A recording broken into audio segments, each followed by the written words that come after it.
Salut! Aujourd'hui, j'étais censé vous montrer une superbe vidéo sur l'évolution de mes tomates. Tout avait bien grossi, j'étais content. Et puis là, je vais vous montrer, c'est patatrac.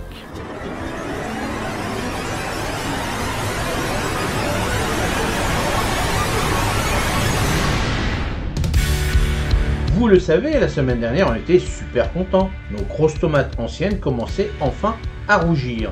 Mais la météo en Normandie ne nous fait aucun cadeau. Ces derniers jours, c'est la pluie non-stop. Et le résultat, le voici, le milieu est arrivé en force sur mes plants de tomates. Regardez bien ces feuilles, ces taches brunes, ces tiges qui noircissent. C'est le cauchemar de tout jardinier.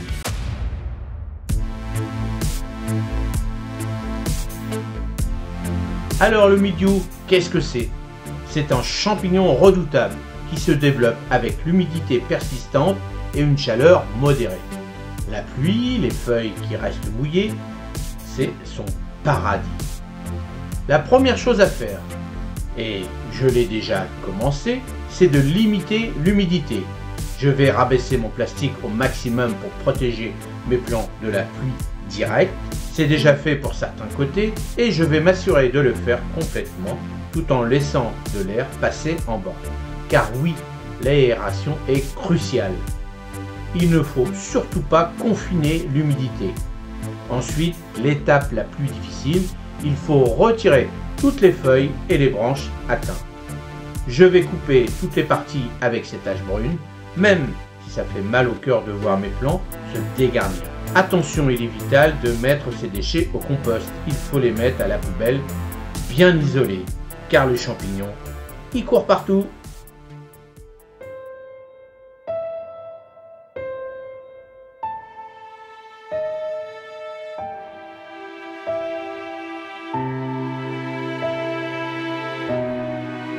Alors, premièrement, là on a notre petit sac poubelle, c'est important pour mettre les déchets dedans, pour éviter de contaminer l'ensemble du potager et le compost.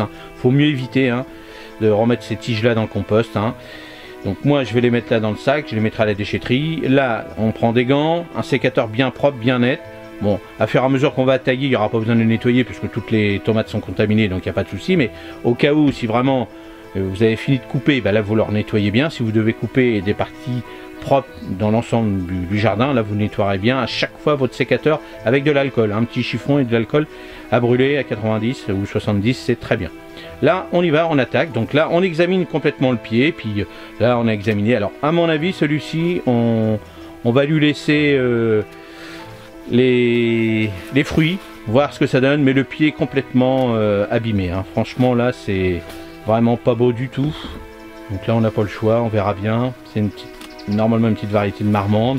Bon, les marmandes, les variétés anciennes, il faut savoir qu'ils sont toujours quand même plus sensibles au mildiou et toutes les petites maladies. Bon là c'est vraiment le mildiou parce que là on a bien repéré, vu comme je vous ai expliqué que cette année c'est trop chaud d'un seul coup, puis maintenant il fait très humide et puis c'est pas prêt de s'arrêter. Donc là là ce pied là, on cherche pas à comprendre, on le taille, on enlève tout, on va pas s'embêter.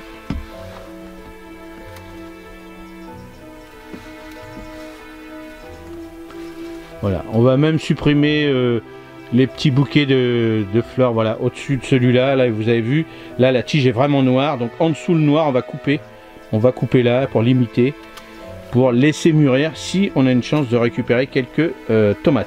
Là, on va aller faire le pied juste à côté, alors qui était super beau. Donc là, on taille en bas, on commence toujours par le bas, parce que là, bien sûr, ce qu'on aurait dû faire pour l'évolution de ces tomates, c'est d'enlever les gourmands. Si tout se passait bien, on enlevait simplement les gourmands, puis on laissait les feuilles. Donc, les grosses feuilles qui étaient en bas, on les aurait retirées quand même, pour ça ne sert plus grand chose. Donc là, on retire, mais là, vu comment c'est contaminé, surtout ce coin-là, il est vraiment plus attaqué que le reste. Mais bon, une fois que c'est parti, c'est parti. Donc là, on enlève les grosses tiges. Alors là, le gourmand qui est en bas, là on va le recouper, puisque en haut il y a deux beaux gourmands qui ne sont pas vraiment attaqués. Donc celui-ci on va le retirer, ça sert à rien. Mais si admettons on avait un beau gourmand qui était en bas à la base, puis qu'on voit que le reste en haut était complètement attaqué, on aura laissé le petit gourmand. C'est pour ça que je laisse quand même les tiges, vous voyez, celles qui sont vraiment abîmées. On ne sait jamais, à la base il peut avoir un gourmand qui repart Donc ça peut encore sauver, hein, parce qu'on est quand même que la 3e semaine de juillet, donc c'est pas encore fini chez nous. Donc on peut avoir un espoir de voir repartir au pied les tomates. Donc c'est pour ça, ne retirez pas complètement. Alors évidemment, si le pied est complètement détruit, noir, puis qui tombe, bon là vous retirez. Mais voilà, laissez toujours un petit peu d'espoir, on ne sait jamais. Bien sûr, avec la petite potion magique qu'on va faire bientôt. Mais là, bon, là faut pas... Vous voyez, ce qui est dommage, c'est qu'il y a des beaux fruits. C'était bien parti, hein. Il y a des beaux fruits. Et puis là, bon, là on retire, hein, on s'embête pas. Alors des fois, sur quelques petites tiges, alors celle du haut, bon, on voudrait en laisser quand même pour que ça fasse des tire-sèvres, comme on appelle ça. Donc on va laisser les 2 gourmands qui sont en haut, qui sont à peu près bien. Et puis ça va être des tire-sèvres. Normalement on aurait dû en retirer un, parce qu'il y a la tige principale.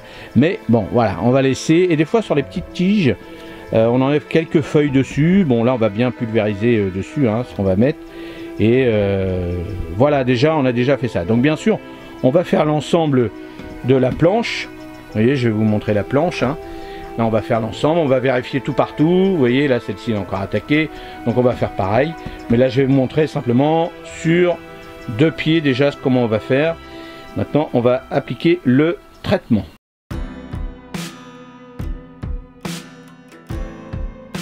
Une fois les parties retirées, il faut agir pour freiner le champignon. Ma première ligne de défense est la bouillie bordelaise. C'est un traitement préventif et curatif à base de cuivre et qui est très efficace contre le mildiou. Je vais l'appliquer sur toutes les parties saines de mes plantes en suivant bien les dosages. Il faut le faire régulièrement, surtout après une période de pluie. Pour ceux qui préfèrent le 100% bio, la décoction de prêle ou une solution de bicarbonate de soude peuvent aider, mais elles sont plus efficaces en préventif. Là, vu l'ampleur, je mise sur la bouillie bordelaise. En parallèle, je vais continuer d'effeuiller le bas de mes plantes pour que les feuilles ne touchent pas le sol humide et je n'arrose jamais par aspersion, toujours au pied. La circulation de l'air est vitale, donc je m'assure qu'il y a de l'espace entre les plants.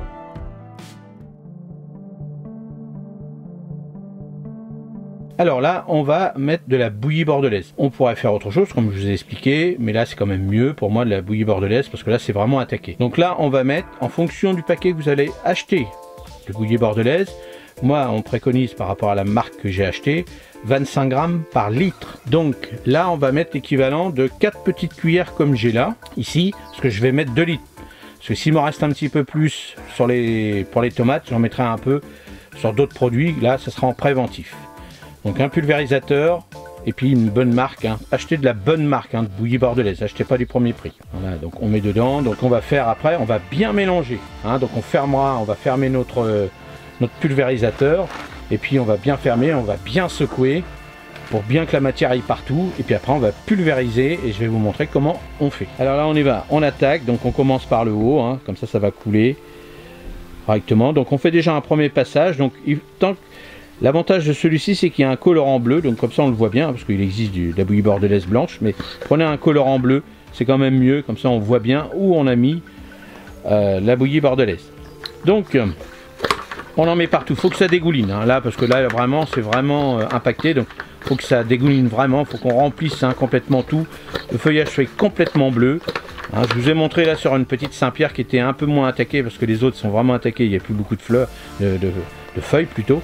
Et là, hop, et là maintenant on va attaquer par le dessous. Donc on tourne notre pulvérisateur. Et là, il faut vraiment que ça dégouline en dessous. Parce que si vous faites que la première phase et pas en dessous, bah, ça sert à rien. Le champignon, lui, il est partout. Donc ça dégouline. Il faut vraiment que ça dégouline. N'hésitez pas. Donc moi j'ai prévu là pour à peu près mes 25 pieds à peu près. J'ai prévu 2 litres.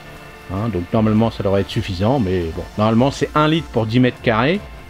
Mais là c'est vraiment attaqué, donc bon, là il y a à peu près, ils y sont, hein, les deux, il y a à peu près 15 mètres carrés, donc c'est pour ça que j'ai préféré prendre 2 litres.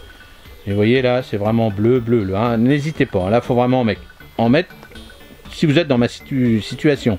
Si vraiment c'est préventif, là vous respectez bien vos doses, et des fois sur vos paquets, ça va être marqué en préventif, ou alors déjà installé, donc il y a différentes doses certainement sur vos paquets. Mais là, moi je veux sauver ma récolte. Donc là, on y va.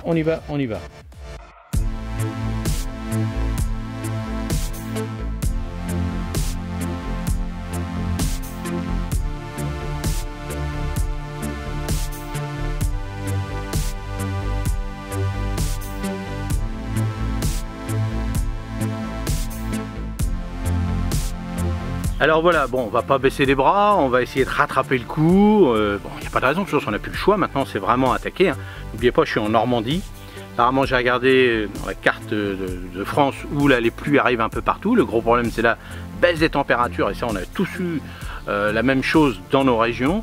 Donc baisse des températures, un peu fraîche la nuit.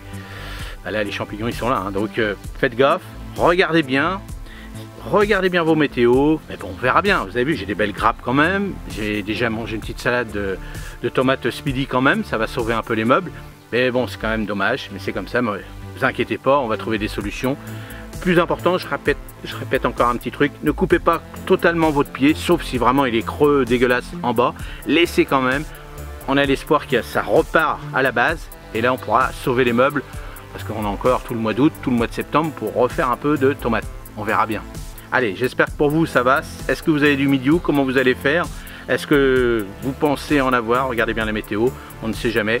Dites-moi ça dans les commentaires. Et puis si vous voulez d'autres choses que je peux vous dire sur le mildiou et autres maladies des tomates, vous voyez, je bafouille un peu parce que je suis un peu déçu aussi quand même. Hein. Mais bon voilà, on va trouver des solutions, je vous tiendrai au courant. Et là, on attaque, je vais continuer à attaquer tout ça, tout nettoyer, et puis je vais croiser les doigts, et puis on verra bien. Allez, malgré tout ça, à la prochaine, salut, et merci encore aux 100 000 abonnés. Et puis si t'es pas encore abonné, abonne-toi, vous voyez, je donne des bons conseils. J'essaie de sauver que mes tomates, c'est déjà pas mal. Et puis je vous dis à la prochaine. Salut, merci.